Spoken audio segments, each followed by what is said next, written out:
विनायकपुरम नामक गांव में बालाजी नामक एक बुजुर्ग था। उसके राम, श्याम और शिवा नामक 3 बेटे थे। तीनों भाई बहुत मिलजुल कर रहते थे। राम और उसकी पत्नी चावल का व्यापार करते थे।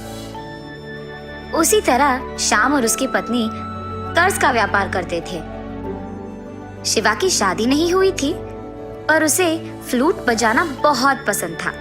वो हर रोज बाजार जाकर फ्लूट बजाता था। उसकी प्रतिभा देख सभी उसकी प्रशंसा करते हुए पैसे देते थे। वाह, क्या बजाते हो शिवा! तुम्हारी कला और प्रतिभा की जितना भी तारीफ करूं ना, कम ही है। एक दिन अचानक बालाजी का सेहत खराब हो जाता है और वो बिस्तर पे पड़े रहता है। राम, श्याम, शिवा, याद रखना बेटा, जिंदगी में अगर पैसे गए तो वापस कमा पाएंगे, लेकिन अगर रिश्ता गया तो इतनी आसानी से वापस नहीं आएगा। मुझे वचन दो कि चाहे कुछ भी हो जाए, तुम लोग साथ में ही रहोगे। जी पापा। उसके बाद बालाजी का देहांत हो जाता है। घर की जिम्मेदारियों के बारे में बात होते वक्त माँ पद्मावती अपने बेटों से ऐसे कहती है, तुम्हारे पिता ने एक जगह पे 3 सूटकेसों को रखा है। मुझे हमेशा कहते थे कि उसमें बहुत कीमती चीजें हैं। तुम तीनों वहां जाकर उन सूटकेसों को लेकर आओ। ये सुनकर तीनों अगले दिन उन सूटकेसों को हासिल करने की सोचते हैं। लेकिन उस रात रमणी और कुसुमा अपने पतियों से ऐसे कहते हैं, सुनिए, ससुर जी ने हमें 1 फूटी कौड़ी भी नहीं दी। अब जो बता रहे हैं कि कीमती चीजें हैं, तो जल्दी जाकर लेके आ जाओ। वो सारे हमारे ही होने चाहिए। हमारे व्यापारों के लिए भी यही अच्छा है। लेकिन उस रात रमणी और कुसुमा अपने पतियों से ऐसे कहते हैं, सुनिए, ससुर जी ने हमें 1 फूटी कौड़ी भी नहीं दी। अब जो बता रहे हैं कि कीमती चीजें हैं, तो जल्दी जाकर लेके आ जाओ। वो सारे हमारे ही होने चाहिए। हमारे व्यापारों के लिए भी यही अच्छा है। दोनों एक दूसरे को बताए बिना उस जगह को जाते हैं। वहां एक दूसरे को देख वो दोनों परेशान हो जाते हैं। अरे श्याम, तुम यहाँ क्या कर रहे हो? मेरा छोड़ो, तुम यहाँ क्या कर रहे हो और आए क्यों? चलो ठीक है, छुपाने से कोई मतलब नहीं है। पापा ने हमें 1 फूटी कौड़ी भी नहीं दी, इसलिए हमें इन सूटकेसों को हासिल करना होगा, वरना हमारे व्यापार में नुकसान हो जाएगा यार। हाँ, बात तो सही है, लेकिन शिवा का क्या करें? उसकी बाद में सोचते हैं, पहले इसमें क्या है देखो। जब राम और श्याम उन सूटकेसों को खोलकर देखते हैं तो उन्हें ये दिखाई देता है कि श्याम और राम नामक सूटकेसों में सोना भर के था, लेकिन शिवा के बक्से में सोने के साथ ही एक फ्लूट भी था। तब वो दोनों शिवा के बक्से में मौजूद सोने को 2 हिस्सों में बांटकर वो अपनी बक्सों में भर देते हैं और शिवा के बक्से में सिर्फ पत्थर भरते हैं। अगले दिन जब वो तीनों जाकर बक्सों को खोलते हैं, राम और श्याम की बक्से देखकर पत्नियां दोनों बहुत खुश होते हैं। लेकिन जब शिवा उसका बक्सा खोलता है तो उसमें एक फ्लूट के सिवाय और कुछ न होने के कारण वो परेशान हो जाता है। अरे ये क्या, मेरे बक्से में तो फ्लूट के अलावा कुछ नहीं है। शिवा को दुखी देख उसके भाई दोनों उसके पास जाकर ऐसे कहते हैं, बुरा मत मानो भाई, हम है ना। हाँ, हम तो है ही। ये लो, ये 5 सोने के सिक्के लो हमसे। हाँ हाँ, मैं भी दे रहा हूँ 5 सोने के सिक्के, ये लो। माँ, चलो हम निकलते हैं। अरे भैया, श्याम भैया, ये आप क्या कर रहे हो? हमने पापा को वचन दी है कि हम साथ में रहेंगे अंत तक। हाँ बेटा, अब पापा भी नहीं रहे, तुम लोग भी चले गए तो कैसे होगा? माँ, वो जाना तो हमें भी नहीं है सासू माँ, लेकिन जाना पड़ेगा। जी सासू माँ, फिक्र मत कीजिए। अगर कोई भी परेशानी हो, हमारी जरूरत पड़े तो हम यही हैं ना। हमारे घर आइए, हम आपका बहुत अच्छा ख्याल रखेंगे। चलते हैं माँ। ऐसे बहुत बोलने के बावजूद राम और श्याम अपने अपने रास्ते चले जाते हैं। अपने दोनों भाइयों को घर पे ना रहते देख शिवा बहुत निराश होता है। वो हर रोज मार्केट जाकर वहाँ फ्लूट बजा के आए हुए पैसों से अपनी जिंदगी गुजारता था और अपनी माँ का ख्याल रखता था। लेकिन दूसरी तरफ राम और श्याम का व्यापार बहुत अच्छा चलता है और कुछ ही दिन बाद पद्मावती का तबीयत भी खराब हो जाता है। तुम्हारी माँ का ऑपरेशन करना पड़ेगा, 2 लाख खर्च होगा। उसके पास पैसे ना होने के कारण शिवा राम के पास जाता है। भैया, माँ का तबीयत खराब है भैया। ऑपरेशन के लिए डॉक्टर ने 2 लाख पूछे हैं। अगर आप दे पाओगे तो। हाँ, माँ के बारे में सुनकर मुझे भी बहुत दुख हो रहा है, लेकिन मेरे पास उतने पैसे नहीं हैं शिवा। तुम जाकर श्याम से पूछो। शिवा जब श्याम को पूछता है तो वो, क्या तुम्हें क्या लगता है कि पैसे हमारे घर के पौधों पे खिलते हैं कि तुम जैसे पूछे तैसे दे दूं मैं? वरना मैं आपसे उधार ले लूंगा भैया, मैं चुका दूंगा सारे पैसे। मेरे पास कोई पैसे नहीं हैं। चलो निकलो यहाँ से तुम पहले। अपने दोनों भाइयों से कोई मदद ना मिलने के कारण शिवा को बहुत दुख होता है और उसी दुख में वो जोर से चिल्लाने लगता है, हे भगवान, अब सिर्फ तुम मेरी मदद कर पाओगे, तुम्हें ही कुछ करना होगा। ठीक तभी अचानक उसके बगल में मौजूद बक्सा अपने आप खुलता है। शिवा आश्चर्यचकित होकर उसकी ओर देखते रहता है। इतने में उससे बाहर वही जादुई फ्लूट हवा में तैरते हुए बाहर आता है और उसमें से बहुत मधुर ध्वनि बाहर आती है। शिवा को सब कुछ समझ में आता है। वो उस फ्लूट को लेकर अगले दिन बाजार में जाकर उसे बजाता है। तब तक भीड़ित बाजार एकदम चुपचाप हो जाती है और शिवा के मधुर ध्वनि को सुन सभी आश्चर्यचकित हो जाते हैं।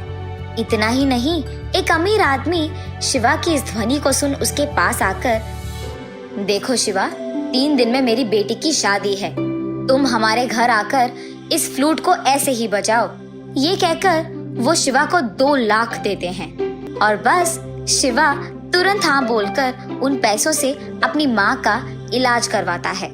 उसके बाद उस फ्लूट के उपयोग करते हुए शिवा अमीर बन जाता है। लेकिन दूसरी तरफ उसके दोनों भाई राम और श्याम को उनके व्यापार में बहुत नुकसान पहुंचता है।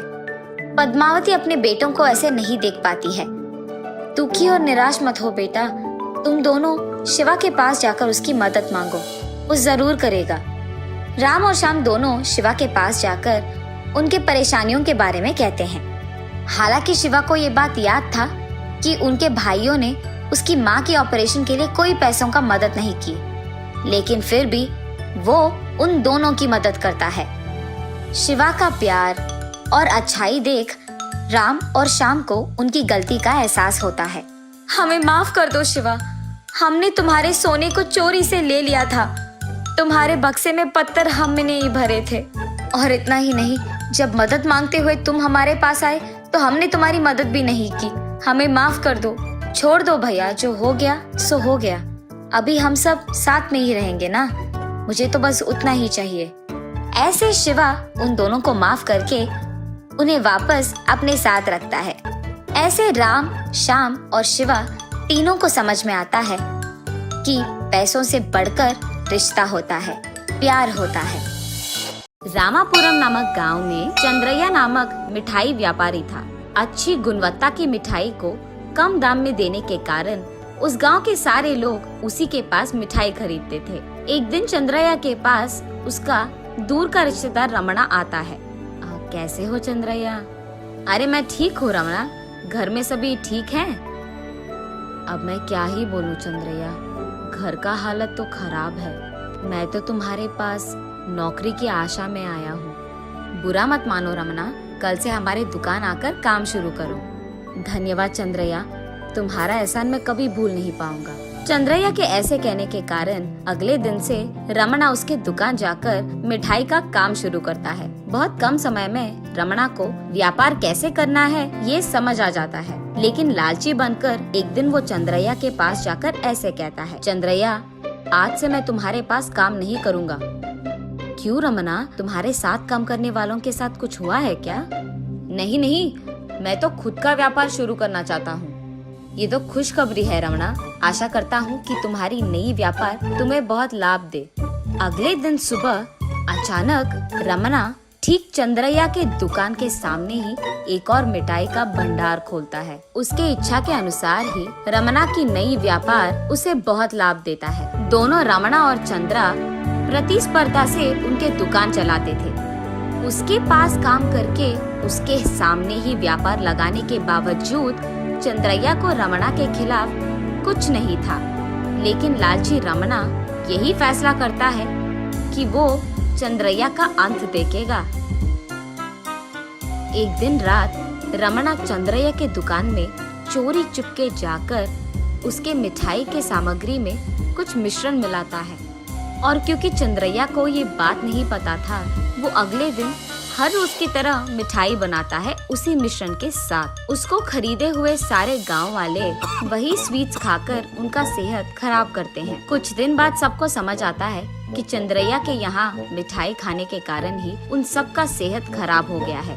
इसी वजह को लेकर वो सब चंद्रैया के दुकान को बंद करवाते हैं, और इस कारण चंद्रैया बहुत दुखी होता है।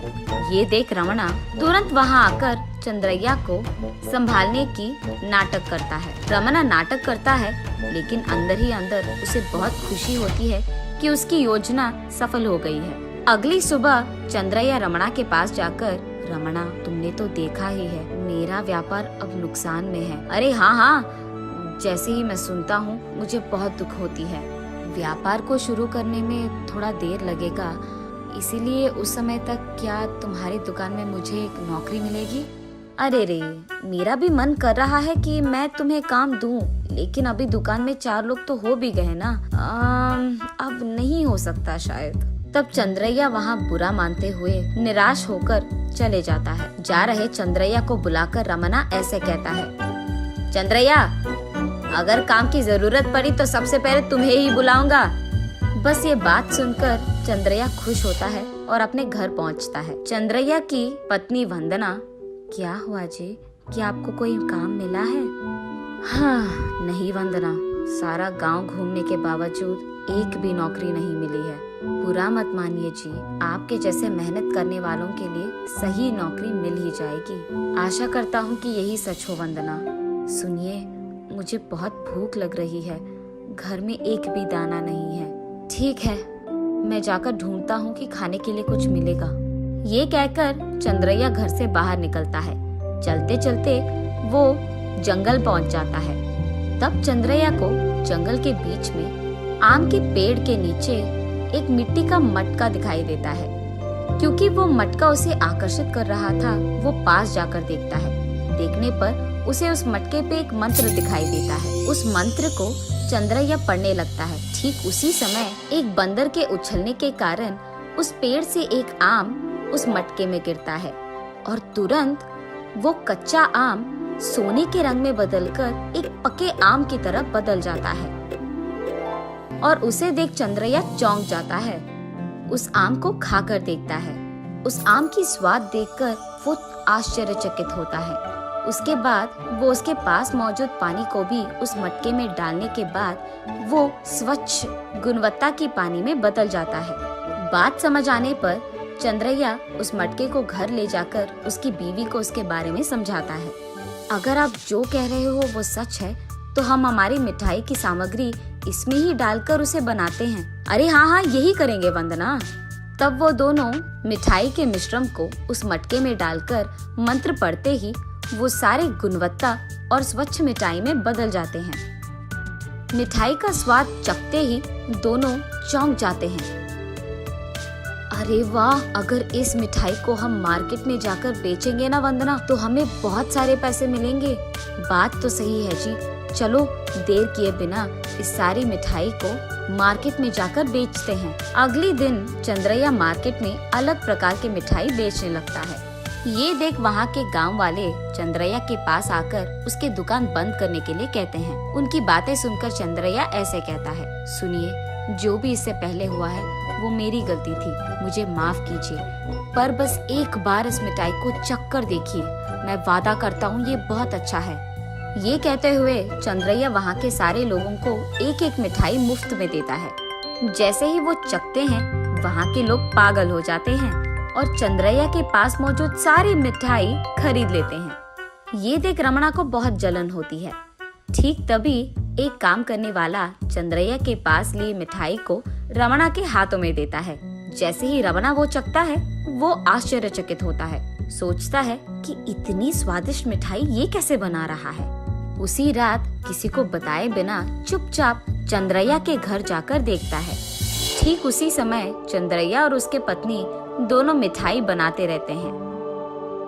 हमारे योजना के मुताबिक ही इस जादुई मटके में हमने जो भी मिठाई बनाए हैं वो तो 1 घंटे से पहले ही बिक गए। अरे वाह, तो कल के लिए और भी मिठाई बनाते हैं जी। उसके बाद चंद्रैया और उसकी पत्नी अलग प्रकार के मिठाइयाँ बनाकर सो जाते हैं। जैसे ही वो नींद में चले जाते हैं वहीं मौजूद रमणा कोई भी शब्द किए बिना उस मट्टे को चोरी से उठाकर वहाँ से चले जाता है।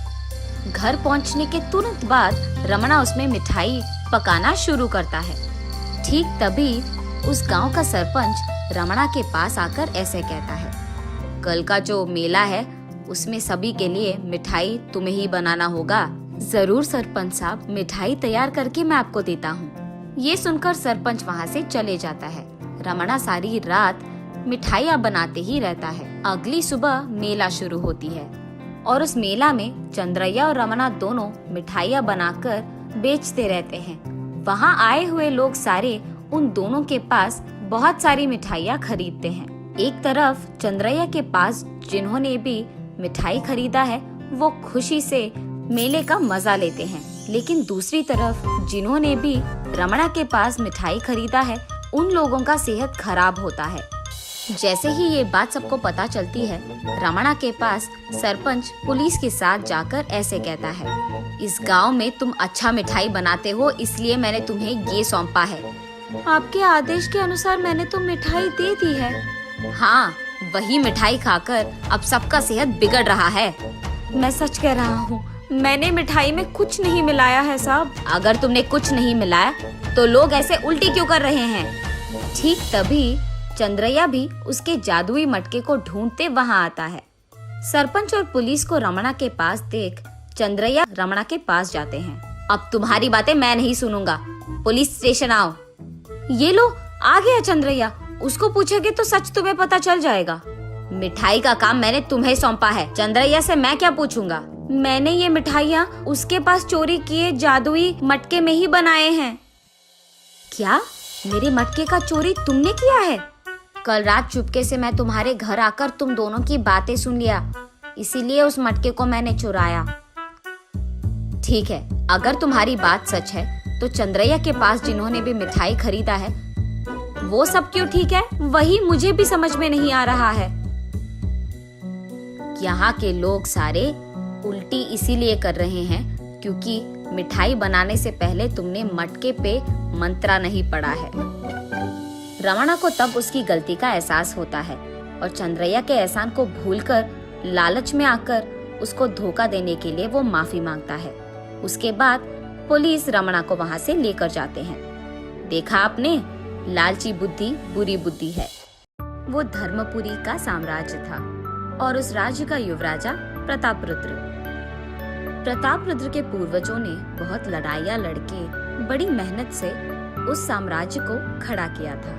जब प्रतापरुद्र के राजा बनने का समय आया था वो उस राज्य को कांच की महल की तरह बना दिया था। शत्रु भी राज्य को देख कांप कर डर जाने जैसे उसकी बड़ी सी सेना और बड़े बड़े आयुधों का कर्मागार। प्रतापरुद्र दंड यात्रा के लिए जाता था, लेकिन उसके राज्य पर दंड यात्रा करने अगर कोई आया तो बस मिनटों में युद्ध खत्म हो जाता था। ऐसी रहस्य युद्ध विद्या थी उसकी। ऐसे ही राज्य के विषय में बहुत सावधानी और होशियारी से उस राज्य का निर्माण किया था प्रतापरुद्र के पिता विजयरुद्र ने। प्रतापरुद्र का राज्याभिषेक भी विजयरुद्र ने ही किया था। प्रतापरुद्र बहुत ही दयालु और नेक इंसान था। युद्ध विद्या में और राजनीति में उसका कोई मुकाबला नहीं था। राज्य की सारे समस्याओं को प्रतापरुद्र परीक्षा करता था। जैसे ही वो राजा बन गया था, वो साम्राज्य को अति सुंदर बना दिया था। नुकसान भरे खेतों को वापस हरा भरा बना दिया। प्रतापरुद्र की सभा में एक ही मंत्री था, विश्वाचार्य। विश्वाचार्य पंडित शास्त्रा में, ग्रंथों में और राजनीति शास्त्रा में बहुत माहिर थे। वो बड़ी सी बड़ी समस्या का भी छोटा सा हल निकालकर उसको खत्म करते थे। प्रतापरुद्र जो भी फैसला लेता था वो पहले विश्वाचार्य के साथ चर्चा करके ही लेता था। विश्वाचार्य को प्रतापरुद्र अपना गुरु मानता था, इसीलिए वो जो भी शुभ कार्य करने चाहता था सबसे पहले विश्वाचार्य की आशीर्वाद लेता था। विश्वाचार्य जी को नमस्कार। आचार्य, आशीर्वाद दीजिए कि आज हम जो काम करने वाले हैं उसमें हम सफल हो। विजयोस्तु प्रतापरुद्र। ऐसे ही प्रतापरुद्र जो भी करता था विश्वाचार्य को कह के ही करता था। ऐसे राज्य का अच्छी देखभाल करता था प्रतापरुद्र। उसकी प्रजा अगर मुश्किलों में थी तो राजा उनकी मुश्किल सुनकर उनकी सहायता करता था। उसकी प्रजा में अगर कोई भूखा भी था तो उसके धान्य घर से वो धान्य के साथ ही धन को भी देता था।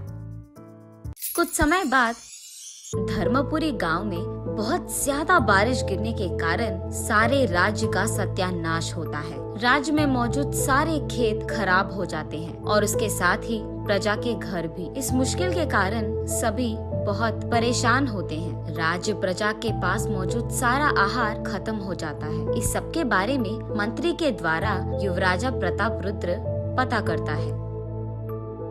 महाराजा, राज्य में मौजूद सारे खेत खराब हो गए हैं, उसके साथ ही प्रजा के घर भी। अब तो उनके पास खाने के लिए भी कुछ नहीं बचा है महाराजा। पशु पक्षी को साथ लेकर सभी भूखे पेट रो रहे हैं महाराजा। महामंत्री, ये कैसे हो सकता है? तुरंत हमें इसके बारे में कुछ करना होगा। हमारे धान्य घर में मौजूद सारे आहार को प्रजा में बांट दीजिए। कर तो सकते हैं युवराजा, लेकिन हमारे धान्य घर में मौजूद सारा धान्य को भी थोड़ा थोड़ा करके हमने अगर बांट भी दिया, वो फिर भी हमारे प्रजा में सिर्फ 75% लोगों को ही मिल पाएगा। राज्य में आहार भी नहीं है।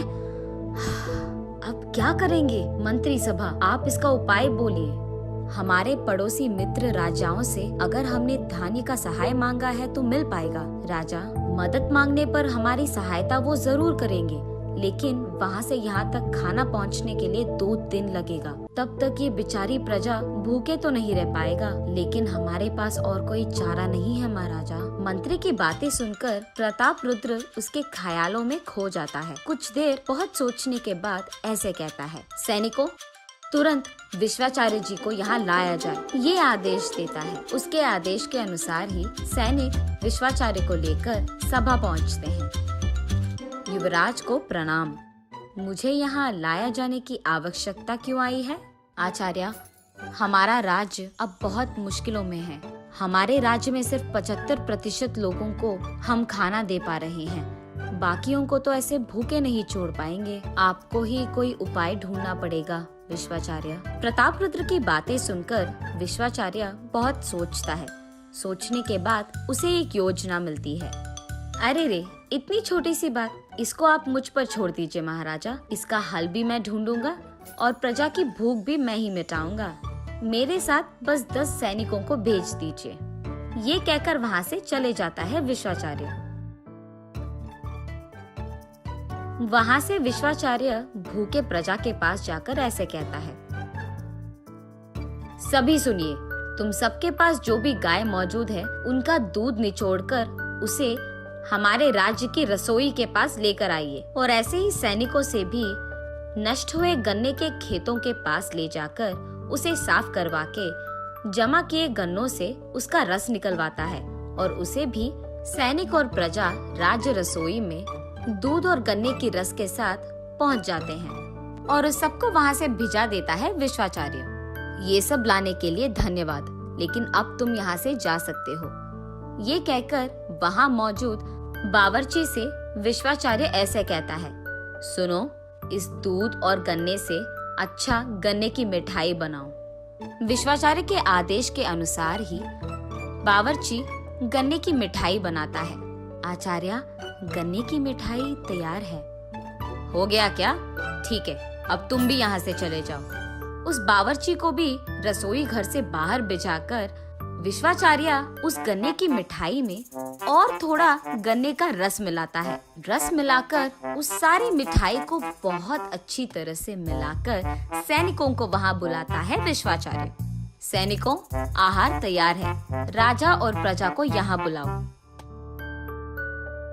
सभी वहाँ पहुँचते हैं और वहाँ पहुँचते ही वहाँ मौजूद गन्ने की मिठाई को देख बहुत खुश होते हैं। पहली बार सारी प्रजा को थोड़ा थोड़ा करके परोसो, उसके बाद जिन जिन को चाहिए वो आकर दूसरी बार परोसेंगे। लेकिन सारी प्रजा पहली बार खाने से ही पेट भरने के कारण वहाँ से खुशी खुशी चले जाते हैं।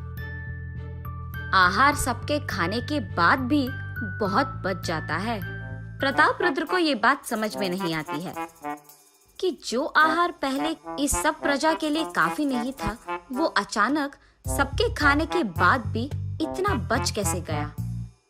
विश्वाचार्य, आपने ऐसी कौन सी मंत्रा डाली है कि अचानक अब यही आहार सबके लिए काफी हो गया? ये आपने कैसे किया? महाराजा, ये कोई माया या मंत्रा नहीं है।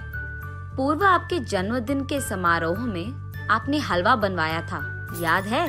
वो हलवा इतना स्वादिष्ट था कि मैं खाने से पहले ही उसके 2 कप खा लिया। लेकिन ज्यादा मीठा होने के कारण मैं और ज्यादा नहीं खा पाया। इतना ही नहीं, उसी दिन आपके जन्मदिन के समारोह में मौजूद बहुत सारा खाना मैं खा ही नहीं पाया। उस दिन मुझे समझ आया कि मीठा ज्यादा होने पर हमारा पेट जल्दी भर जाता है। बस उसी मंत्रा को मैंने यहाँ इस्तेमाल किया है। हालांकि हमारे पास आहार कम था, लेकिन उस गन्ने की मिठाई में गन्ने का रस ज्यादा मिलाने के कारण लोगों को लगा कि उन्होंने ज्यादा खा लिया। बस इतनी सी समस्या के लिए आप इतने परेशान हो गए। ये सुनकर प्रतापरुद्र विश्वाचार्य को प्रणाम करता है। विश्वाचार्य हंसते हुए वहाँ से चले जाता है। उसके बाद आने वाले आपत्ति के बारे में पहले ही सोचकर प्रतापरुद्र ने उनके धान्य कार्यक्रम में कुछ आहार जमा किया था।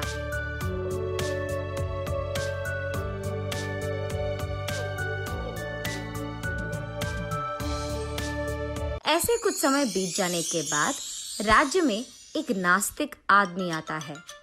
वो उस राज्य में आकर ऐसे कहता है कि वो भगवान में विश्वास नहीं करता है और उनके भगवान से उसका कोई लेना देना नहीं है। ऐसे वो हल्ला मचाने लगता है, इस धरती पे भगवान नामक कोई नहीं है, सब बस एक माया है, माया। ये सब देख राज्य के सैनिकों उस नास्तिक को बंद करके उन्हें राजा के पास लेकर जाते हैं। क्या हुआ? प्रभु, ये गांव में हल्ला मचा रहा है कि भगवान नहीं है और ये भगवान में विश्वास ही नहीं करता, इसलिए उसको आपके पास लेकर आए हैं प्रभु। क्या नास्तिक हो तुम? भगवान में विश्वास नहीं करते हो? तो फिर तुम्हें ये जन्म कहाँ से मिला है? मेरा जन्म मेरे माता पिता की वजह से हुआ है, भगवान की वजह से नहीं। ऐसे राजा के हर प्रश्न का वो उल्टा सीधा जवाब देता था। ये सुनकर विश्वाचार्य उसके पास जाकर ऐसे कहते हैं, ओ, तो तुम कहते हो कि भगवान नहीं है? हाँ, नहीं है। तो जिस भगवान का हम पूजा करते हैं उनका देन तुम नहीं लेते हो, है ना?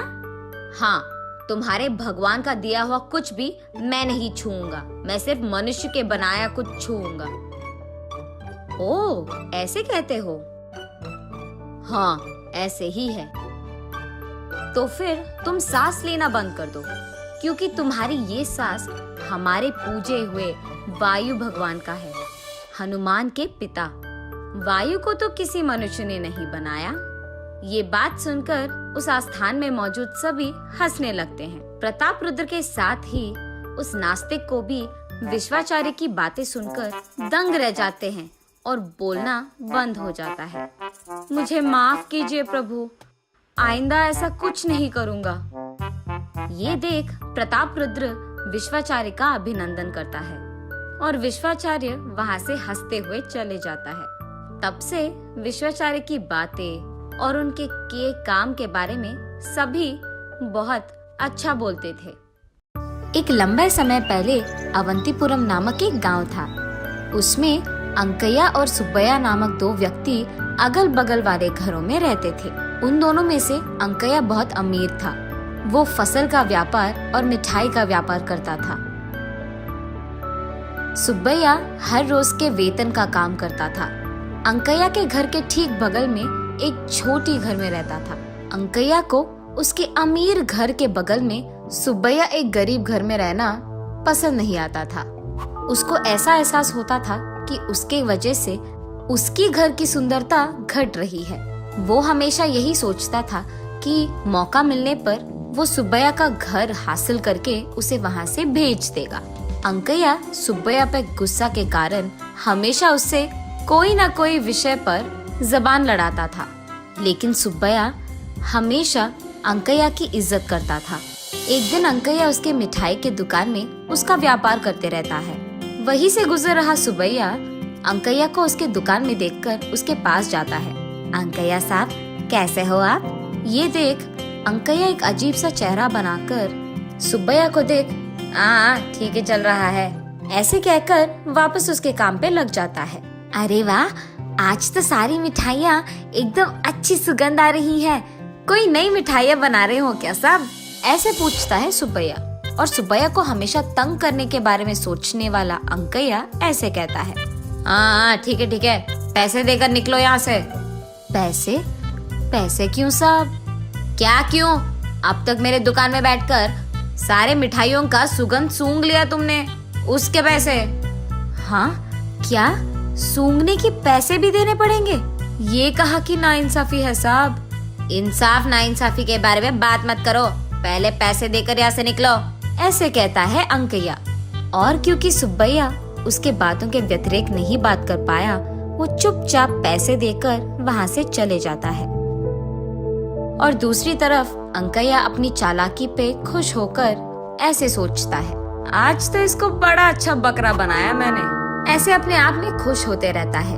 कुछ दिन बाद एक दिन अवंतीपुरम पूरा ऊंची तापमान से जल रहा था और अंकैया उसके बंगला के बाहर बरामदे में ठंडी हवा के लिए इधर उधर चलते रहता है। उसी समय वो देखता है कि उसके घर की सीमा के एक पेड़ के छांव के नीचे सुब्बैया बिस्तर लगाकर आराम से विश्राम करते रहता है। उसके पेड़ के नीचे सुब्बैया को आराम से सोते हुए देख अंकैया को बिल्कुल पसंद नहीं आता है। क्रोध में वो सुब्बैया के पास जाकर ऐसे कहता है, अरे सुब्बैया। उसकी आवाज सुनकर सुब्बैया अचानक उठ जाता है। उसे देख उसको नमस्कार करता है। साहब, क्या हुआ साहब? निकालो, पैसे निकालो। मुझे पूछे बिना मेरे ही पेड़ के नीचे तुम विश्राम कर रहे हो? तुम्हारी इतनी हिम्मत? दो पैसे, जल्दी दो मुझे। क्या? पेड़ के नीचे सोने के लिए भी पैसे देने पड़ेंगे अब? ये कहा कि नाइंसाफी है साहब। मेरे पेड़ के नीचे सोकर, मेरे पेड़ की हवा लेकर मेरे खिलाफ बात कर रहे हो? पहले तुम पैसे निकालो, बात मत करो, पैसे निकालो। और क्योंकि सुब्बैया उनके व्यतिरेक बात नहीं कर पाया, उन्हें कुछ कह नहीं पाया, वो चुपचाप उसके पास बचे कुछ पैसे देकर इसे तो मैं भगा कर ही रखूंगा, ये फैसला करके अंकैया वहाँ से चले जाता है। एक दिन अंकैया अपने फसल की दुकान में काम करते रहता है। वहाँ एक कौवा आकर उसके फसल को खाने लगती है। उस कौवे को देख अंकैया उसे वहाँ से भगा देता है। वो कौवा वहाँ से उड़ते उड़ते दुकान के बगल में मौजूद पेड़ पे उसके घोंसले के अंदर चले जाता है। इतने में सुब्बैया अपने पैसों के लिए अंकैया के दुकान को जाता है। ठीक तभी कौवा उसके घोंसले के बाहर आकर सुब्बैया के ऊपर से उड़ता है। उतने में कौवे के पैर पे मौजूद सोने का हार सुब्बैया पे गिरता है। ये देखते ही अंकैया तुरंत सुब्बैया के पास जाकर, वो मेरा सोने का हार है, दे दो मुझे। ये क्या साहब, आपके आंखों के सामने ये कौवे ने सोने का हार मुझ पर गिराया, तो ये मेरा होगा ना। इस बार सुब्बैया फैसला करता है कि वो ये सोने का हार अंकैया को नहीं देगा। वो कौवा अभी अभी मेरे दुकान में फसल खा के गया है, इसीलिए वो मेरा है। ऐसे वो दोनों लड़ने लग जाते हैं। उन दोनों को लड़ते देख गांव का सरपंच वहां आकर पूछते हैं कि हुआ क्या। जब सरपंच को बात पता चलता है, उनको अंकैया का लालच समझ आता है। इंसाफ तो यही है कि ये हार सुब्बैया को मिलना चाहिए। ऐसे कैसे होगा? उस कौवे ने मेरे दुकान का फसल खाया है, उसे मेरा एहसान चुकाना होगा, और इसीलिए वो सोने का हार भी मेरा है। अच्छा, वो फसल किसका है? वो मेरा है साहब। कल ही मैंने वो सब अंकैया को बेच दिया है। उन्होंने तो अब तक उसके पैसे भी नहीं दिए। और क्या, क्योंकि उस कौवे ने सुब्बैया के दिए हुए फसल खाए हैं, वो हार भी सुब्बैया को ही मिलेगा। ऐसे नहीं चलेगा, वो सारा फसल मेरे दुकान में था, इसलिए वो मेरे ही होंगे। तब सरपंच सोचता है कि अंकैया को सबक सिखाना पड़ेगा। ठीक है, वो हार तुम्हें ही मिलेगा, लेकिन उससे पहले सुब्बैया को जो पैसे तुम्हें लौटाने थे वो दे दो। ये सुनकर अंकैया अंदर ही अंदर बहुत खुश हो जाता है। इतना ही है ना, अभी दे दूंगा।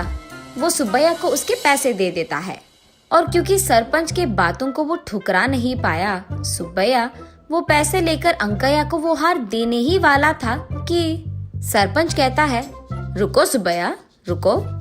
ऐसे कहकर अंकैया से, हाँ अंकैया, आधे पैसे दे रहे हो, पूरा तो दे दो।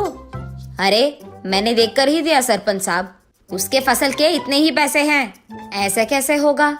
उसके पैसे दिए बिना उसके फसल को एक पूरा दिन तुमने अपने दुकान में रखा है, अब उसका किराया भी तो देना पड़ेगा। ऐसे कहता है सरपंच। सरपंच की बातें सुनकर वो ऐसे सोचता है, हाँ ठीक है, अब सोने का हार तो मेरा ही होगा ना।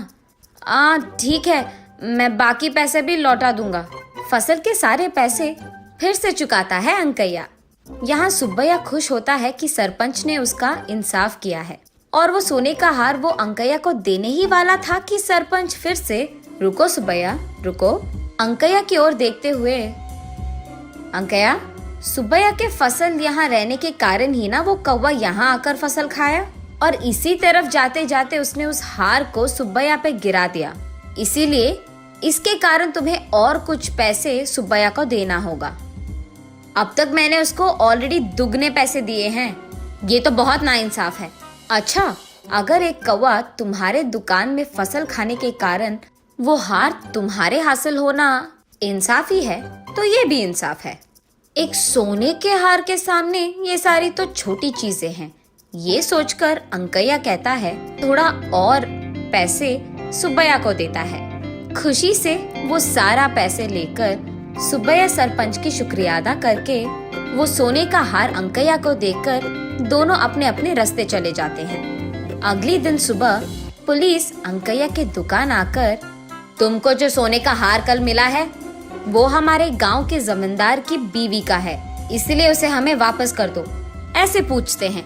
ये सुनकर अंकैया कहता है, जाओ साहब, वो मेरा हार है, वो मैं बहुत पैसे देकर खरीदा हूँ, ऐसे कहता है। तब पुलिस, हमारे पास इसके सबूत है, आपका ऐसे झूठ कहना बहुत नाइंसाफ है। ये कहकर अंकैया को बेड़ियां लगाकर वहां से पुलिस स्टेशन ले जाते हैं। तो इस कहानी का नैतिक क्या है? अंकैया के लालच के कारण उसके पैसे भी गए और हार भी, उसका इज्जत भी गया। जेल जाकर उसे जेल में रहना पड़ गया। आशा एक आदमी को जितना ऊपर लेता है, लालच उतना ही उसे नीचे गिराता है। एक समय में श्रीपुरम नामक एक गांव में राघव और चंद्रवती नामक पति पत्नी रहते थे। उनका विराज नामक एक बेटा भी था। चंद्रवती का पति और उसका बेटा दोनों उसी गांव में काम करते थे।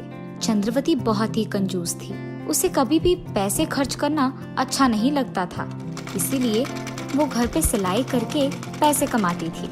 एक दिन उसके पति और बेटा दोनों काम के लिए जाते हुए चंद्रवती के पास जाकर पैसे पूछते हैं। माँ, मुझे अपने दोस्तों के साथ बाहर जाना है, मुझे 500 रुपए दीजिए ना। चंद्रवती, मुझे भी आज 100 रुपए की जरूरत है। उन दोनों के ऐसे पूछने पर वो अंदर जाकर पैसे लेकर बाहर आती है। बेटा, ये लो 100 रुपए, और सुनिए, ये लीजिए 10 रुपए। तुम दोनों ने पूछा इसलिए इतना तो भी पैसे मैंने दिया, वरना मैं ये भी नहीं देती। तुम दोनों को पैसे बचाना सीखना होगा। ऐसे चंद्रवती उन दोनों से बात करती है। पापा, आपने देखा, मैंने माँ से 500 रुपए पूछा है, लेकिन वो मुझे 100 रुपए देकर ये कह रही है कि मुझे पैसे खर्च करना सीखना होगा। देखा आपने? बेटा, तुम्हारी माँ के बारे में तो हम जानते ही हैं। उसने हमें पैसे दिया, यही बड़ी बात है।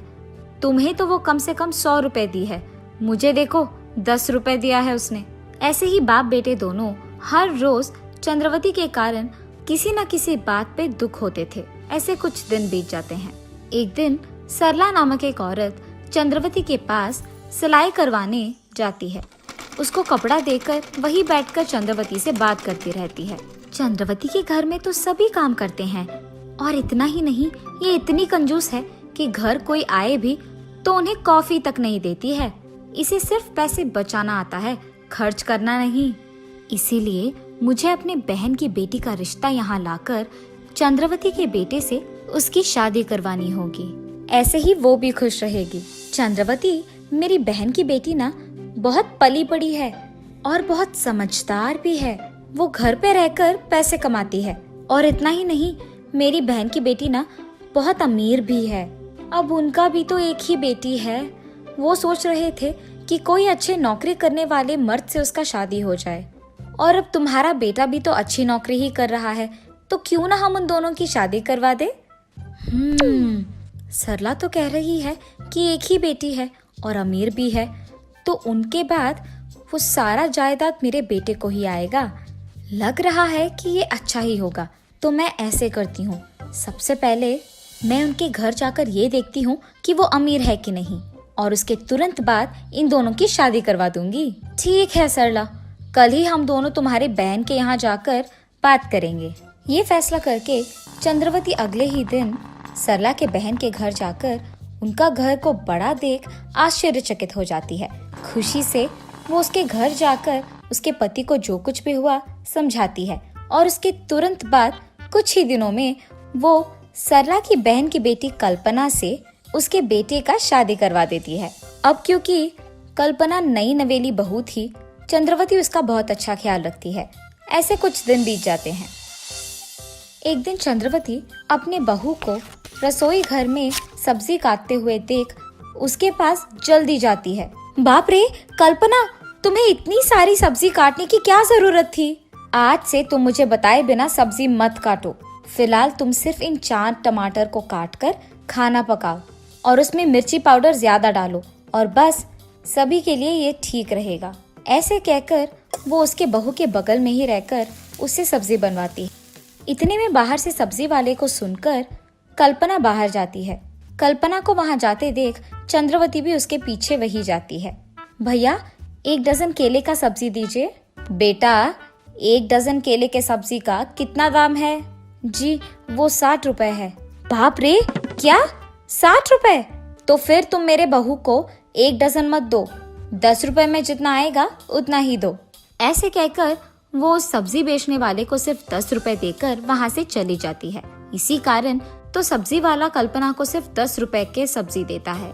चंद्रवती के ऐसे करने के कारण कल्पना उसी के बारे में सोचते हुए गुम हो जाती है, इतना कि वो उसके पति का आना भी नहीं देखती है। अरे क्या हुआ कल्पना, तुमने तो मेरा आना भी नहीं देखा, इतना क्या सोच रही हो? उसके पति के ऐसे पूछने पर जो कुछ भी हुआ वो उन्हें समझाती है। अरे कल्पना, तुम माँ के बारे में इतना सोच रही हो, फिक्र मत करो, माँ बचपन से ऐसे ही है। वैसे मैंने सोचा कि तुम्हें शादी से पहले ही माँ के बारे में सब कुछ पता है। मेरी माँ ने हमारी शादी इसलिए करवाई है क्योंकि तुम अमीर हो, इसलिए उन्होंने तुम्हारे पास दहेज भी नहीं लिया। ज्यादा सोचो मत, बस माँ की बात मान लो। तो इसका मतलब ये है कि मेरी सासू माँ पैसों को ज्यादा गौरव देती है। मुझे कुछ भी करके उनको सबक सिखाना होगा, वरना ये भी हो सकता है कि वो मुझे एक न एक दिन घर से बाहर निकाल दे। इससे पहले मुझे उनका बर्ताव बदलना होगा। ये फैसला करके वो अगले दिन उसके सासू माँ के आने से पहले ही खाने में ज्यादा सब्जी और कम मिर्ची पाउडर डालकर बनाती रहती है। अरे कल्पना, मैंने तुम्हें पहले ही बोला है कि मुझे ऐसे बताए बिना खाना मत पकाओ। तुम इतने सारे सब्जी डालकर खाना क्यों बना रही हो? सासू माँ, हमारे घर में खाना ऐसे ही बनता है। हम कम सब्जी डालकर ज्यादा मिर्ची पाउडर डालकर नहीं बनाते हैं। और तो और सब्जी जब हम खरीदते हैं तो सारे घर वालों के लिए खरीदते हैं, ऐसे 10 रुपए का सब्जी नहीं खरीदते हैं। इतने में बाहर फल बेचने वाला आता है। उसकी आवाज सुनते ही कल्पना बाहर जाकर उसके सासू माँ के सामने ही सारे प्रकार के फल को 1-1 किलो में लेती है। चंद्रवती ये सब देख दंग रह जाती है। अरे ये क्या, ये तो मेरे कहने के एकदम उल्टा कर रही है। अब अगर मैं ज्यादा पूछूं तो शायद ये और पैसे खर्च कर देगी, इसीलिए मेरा चुप बैठना ही बेहतर है। ये सोचकर चंद्रवती वहाँ से चली जाती है। लेकिन कल्पना तब से जानबूझकर उसके सासू माँ के सामने आते जाते सारे लोगों से कुछ ना कुछ खरीदती रहती थी। ऐसे कुछ दिन बीत जाते हैं। एक दिन जब कल्पना ढेर सारे सब्जियां खरीदकर घर के अंदर जा रही थी, चंद्रवती उसे देख ऐसे कहती है, ये क्या है कल्पना, रोज रोज तुम्हारा खर्चा बढ़ ही रहा है। मैंने सोचा अगर मैं चुप रहूंगी तो तुम्हें खुद समझ आ जाएगा, लेकिन तुम तो अभी रुकने वाली नहीं हो। अरे सासू माँ, अगर अब हम खाना ठीक से नहीं खाएंगे तो जितना पैसे हमें सब्जी खरीदने पे खर्च करना है उससे कहीं ज्यादा अस्पताल के बिल पे खर्च करना होगा। इसीलिए हमें अच्छा खाना खाकर स्वस्थ और तंदुरुस्त रहना होगा। अगर हमारी तबीयत अच्छा है तो ज्यादा पैसे कमा पाएंगे ना। सुनो कल्पना, सिर्फ स्वस्थ रहने पर हम ज्यादा पैसे नहीं खरीद पाएंगे, हमें बचत करना होगा, ऐसे ही हम ज्यादा पैसे हमारे पास रख पाएंगे। सासू माँ, मेरे पास एक विचार है, क्यों ना मैं घर पे बैठे ही एक व्यापार ना करूं? ऐसे तो मैं आपसे 4 गुना ज्यादा पैसे कमा पाऊंगी। तब आपको ये सब्जी वब्जी खरीदने में पैसे खर्च हो जाएंगे, इसकी परेशानी नहीं होगी। मगर उस व्यापार के निवेश के पैसे मैं माँ से भी ले सकती हूँ, पर अगर लूंगी तो उन्हें ही लौटाना पड़ेगा। पर अगर आप ये पैसे देंगे तो जो भी लाभ होगा सिर्फ हमें मिलेगा। बेटी, तुम कह रही हो कि इस व्यापार से हमें 4 गुना ज्यादा पैसे मिलेगा, तो फिर निवेश के पैसे अपनी माँ से लेने की क्या जरूरत है, मैं खुद तुम्हें दूंगी। ये कहकर वो पैसों की लालच में निवेश के पैसे कल्पना के हाथ में देती है। लेकिन सासू माँ, सिर्फ इतने पैसे काफी नहीं होंगे, हमें इस घर को गिरवी रख के उन पैसों को भी मिलाकर व्यापार शुरू करना होगा। चंद्रवती कल्पना के ऐसे कहने पर आगे पीछे सोचे बिना, उसके पति और बेटे को भी बताए बिना घर को गिरवी रख के आए हुए पैसों को कल्पना के हाथों में देती है। ये होकर 1 साल बीत जाता है। उसके बावजूद कल्पना कोई भी पैसे चंद्रवती को लाकर नहीं देती है। ये देख चंद्रवती परेशान हो जाती है। चंद्रवती कल्पना के पास जाकर उसके पैसे पूछती है। हाँ सासू माँ, आपने मुझे पैसे कब दिया, और आप मुझे भला देंगी भी क्यों? कल्पना के मुंह से ये बातें सुनकर चंद्रवती चौंक जाती है और उसके बेटे विराज को जाकर जो कुछ भी हुआ बताती है। माँ, आप फिक्र मत करो, मैं अपनी बीवी के पास जाकर ये पता करूंगा कि उसने आपके पैसे क्यों नहीं लौटाए। उसके माँ से ये कहकर विराज उसके कमरे में जाकर सोच में पड़ जाता है। मेरी माँ अगर इतना दुखी है तो इसका मतलब यही है कि मेरी बीवी ने उनसे पैसे लिया ही होगा। लेकिन मेरी बीवी तो अमीर है, वो माँ से भला पैसे क्यों लेगी? कल्पना से पूछकर भी कोई फायदा नहीं है, इसलिए मुझे ही उसके बारे में सच पता करना होगा। ये फैसला करके वो शहर में रह रहे उसके बीवी के रिश्तेदारों के पास जाकर सच का पता लगाता है। तब उसे ये पता चलता है कि उसकी बीवी अमीर ही नहीं है। कल्पना के माँ बाप ने उसकी माँ चंद्रवती से झूठ कहा था। ये सुनकर विराज दंग रह जाता है और घर आते ही उसके माँ के सामने ही कल्पना का सच पूरा बाहर निकाल देता है। क्या तुम अमीर नहीं हो? देखो कल्पना, तुम अमीर नहीं हो ठीक है, लेकिन तुमने मेरे पास जो पैसे लिया है वो तो लौटा दो।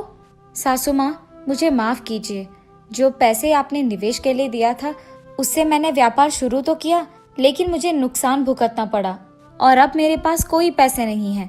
मुझे पता नहीं चल रहा था कि आपको मैं ये कैसे बताऊं, इसीलिए मैंने झूठ कह दिया कि आपने मुझे पैसे ही नहीं दिया। कल्पना की इन सारी बातें सुनकर चंद्रवती आश्चर्यचकित हो जाती है और इसी बारे में सोच सोचकर वो बीमार पड़ जाती है। चंद्रवती को ऐसे देख विराज अस्पताल से डॉक्टर घर लेके आता है और वो डॉक्टर चंद्रवती का जांच पड़ताल करके यही बताता है कि उन्हें अच्छी पोषक आहार खाना है और समय पर दवाई भी लेना है, सिर्फ और सिर्फ तब वो ठीक हो सकती है।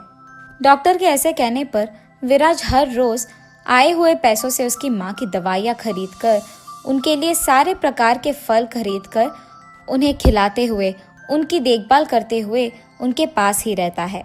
ऐसे कुछ दिन बीत जाते हैं। एक दिन चंद्रवती उसके बेटे को दवाइयों के लिए पैसे खर्च करना देख बहुत निराश होती है। उसको ऐसे निराश देख विराज उनके पास जाकर ऐसे पूछता है, माँ, आप अब भी पैसों के बारे में सोच रही हैं? नहीं बेटा, मैं अपनी सेहत को खराब करके तुमसे ऐसे पैसे खर्च करवा रही हूँ। माँ, मुझे इन पैसों से बढ़कर आपका सेहत है। आप पहले इस सब का चिंता छोड़कर खुश रहिए। आप सिर्फ ठीक से खाना खाइए और स्वस्थ रहिए। कम से कम अब तो पैसों का चिंता करना छोड़ दीजिए माँ। तुम सही कह रहे हो बेटा, जब मेरे पास पैसे थे मैंने उन्हें कभी खर्च नहीं किया और मैंने बहुत कंजूसी किया है, और आज जब मेरा सेहत खराब हो गया है मैं अब भी पैसे खर्च नहीं कर पा रही हूँ क्योंकि मेरे पास कुछ बचे ही नहीं हैं। पैसों के कारण ही मैंने अपना सेहत बिगाड़ दिया है। अगर अब भी मैंने अपना बर्ताव नहीं बदला तो मैं हमेशा पछताऊंगी। तुम सबको भी मेरे कंजूसी के कारण बहुत भुगतना पड़ा, उसके लिए मुझे माफ कर दो बेटा। मैं आइंदा ऐसे कभी नहीं करूंगी। उसकी ये सारी बातें कल्पना वहीं रहकर सुनती है। मुझे माफ कीजिए सासू माँ, मुझे पता है कि आपने मेरी शादी आपके बेटे से इसीलिए करवाई है क्योंकि मैं अमीर हूँ, लेकिन मेरे अमीर ना होने के बारे में आपको पता लगने के बावजूद आप में कोई बर्ताव नहीं आया। इसीलिए मैंने आपको सच नहीं बताया कि आपके पैसे मेरे पास सुरक्षित है। आप में ये बदलाव आए इसीलिए मैंने ये सच अब तक किसी को नहीं बताया और आपको ऐसे दुख पहुंचाया। मेरा इरादा ये नहीं था, मेरा इरादा सिर्फ आपको बदलना था। आज से आप खुश रह सकती हैं क्योंकि आपके दिए पैसों को मैंने खर्च नहीं किया है। बेटी, मेरे ही कारण और मेरे बर्ताव के ही कारण तुमने ये सब किया और तुम्हें इतना करना भी पड़ा, इसीलिए इस सब का गलती मैं अपना मानती हूँ। तुम्हारे पास ये सब पैसे रखकर भी तुमने उसे कभी खर्च नहीं किया, इससे तुम्हारा गुण पता चलता है। अब से मैं किसी को भी अपनी कंजूसी से ऐसे दुख नहीं पहुँचाऊंगी। ये वादा करके चंद्रवती उसके बर्ताव में बदलाव लाती है और उसके घर और परिवारवासी सारे खुश रहते हैं।